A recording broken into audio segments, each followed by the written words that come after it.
Hello guys, ఒక్కసారి ఈ video చూస్తే చాలు అసలు కటిక దరిద్రంలో ఉన్న చిన్న చిన్న ప్లేయర్స్ కూడా ఒక్కసారి ఐపీఎల్ ఆడితే ఉన్నట్టుండి అమర కుబేరులుగా మారి ఫ్లాట్లు, రిచ్ బైకులు, బంగళాలు ఎలా కొంటున్నారని, ఇంకా వారికి ఆ డబ్బులు ఎలా వస్తున్నాయని అందరికీ అర్థమవుతుంది. అందరూ ఈ మాత్రం మాకు తెలీదా? వారి రిటైన్ చేసుకున్నారు కదా, ఒక్కొక్కరిని కోట్లు పెట్టి కొన్నారు. ఆ డబ్బులతో మాత్రమే వాళ్ళు రిచ్ అయింటారు అనుకుంటుంటారు. కానీ వారికి ఆ రిటైర్మెంట్ డబ్బులు మాత్రమే కాదు, ఐపీఎల్ ఆడే ప్రతి ఒక్క ప్లేయర్ కి, ప్రతి ఒక్క మ్యాచ్ కి సపరేట్ గా ఫీజెస్ ఉంటాయి. Match fees, daily allowances, performance based bonuses, ఇలా చాలా అంటే చాలా ఫీజెస్ క్రికెటర్స్ కి అందుతాయి. ఇదంతా వారు చిన్నప్పటి నుండి పడ్డ కష్టానికి ప్రతిఫలమే అనుకోండి. అయినా ఇప్పుడు వారికి మ్యాచ్ కి ఎంత బోనస్లు, అవే ప్లేయర్ ఆఫ్ ది మ్యాచ్ అలాంటివి, ఇంకా డైలీ అలవెన్సెస్ గురించి ఒక్కొక్కటిగా తెలుసుకుందాం. ఈ వీడియో చాలా ఇంట్రెస్టింగ్ గా ఉండబోతుంది, సో ఎక్కడ వీడియోని స్కిప్ చేయకుండా చూడండి. Firstly daily allowances.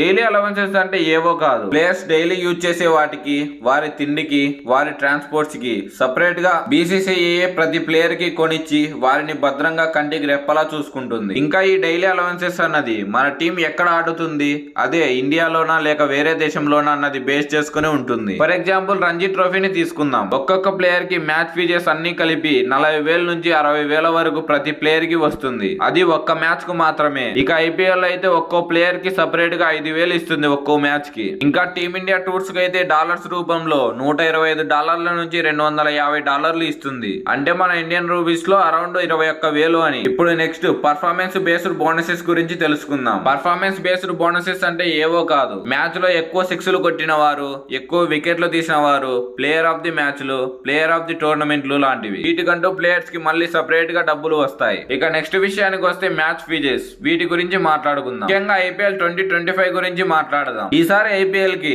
BCCI IPL ఆడే ప్రతి ప్లేయర్ కి 7.5 లక్ష మ్యాచ్ ఫీజ్ గా అనౌన్స్ చేసింది. ఒక్కో మ్యాచ్ కి 7.5 లక్ష అంటే ఓవరాల్ గా 14 మ్యాచెస్ ఉంటాయి. అంటే ఒక్కో ప్లేయర్ కి 1.5 crores అంటే 1,05,00,000 వస్తుంది అడిషనల్ గా. ఒకవేళ వాళ్ళు ఆడకుండా ఇంపాక్ట్ ప్లేయర్స్ లాగా ఉన్నా కూడా ఇది వస్తుంది. నెక్స్ట్ వాళ్ళకి ఏదైనా ఇంజరీస్ అయినా కూడా ఫ్రాంచైజీలే చూసుకుంటాయి. ఓవరాల్ గా ఒక యావరేజ్ ప్లేయర్ కూడా ఈజీగా ఐపీఎల్ ఆడి ఇంకో ఫార్మాట్ ఆడితే ఇయర్ కి 10 కోట్లు సంపాదించవచ్చు. మళ్ళీ బూస్ట్ కి, పెయింట్స్ కి, వెహికల్స్ కి, బట్టలకి, ఇలా చాలా వాటికి మన క్రికెటర్సే బ్రాండ్ అంబాసిడర్లు. వాటికి ఎంత వస్తుందో వారికే తెలియాలి. ఒక ఇయర్ కే ఒక యావరేజ్ ప్లేయర్ కే 10 కోట్లు అంటే ఇక 20 ఏళ్ళు 30 ఏళ్ళు ఆడిన సచిన్, విరాట్ కోహ్లీ, రోహిత్ శర్మ, ధోని లాంటి పెద్ద స్టార్ క్రికెటర్లు ఎంత సంపాదించి ఉంటారో తెలుసుకోవాలని ఉందా? నేను ఈ వీడియో కోసం రీసెర్చ్ చేస్తున్నప్పుడు వారి ఆస్తుల గురించి తెలుసుకున్నా. ఒక్కసారిగా ఏంట్రా వీళ్ళు మన సినిమా హీరోల కంటే ఎక్కువ రిచ్ గా ఉన్నారు అనిపించింది. మరి మీకు కూడా తెలుసుకోవాలనుకుంటే, ఎవరి గురించి తెలుసుకోవాలనుకుంటున్నారో కింద కామెంట్ సెక్షన్ లో కామెంట్ చేయండి. మీకు ఈ వీడియో నచ్చినట్లయితే లైక్ చేయండి,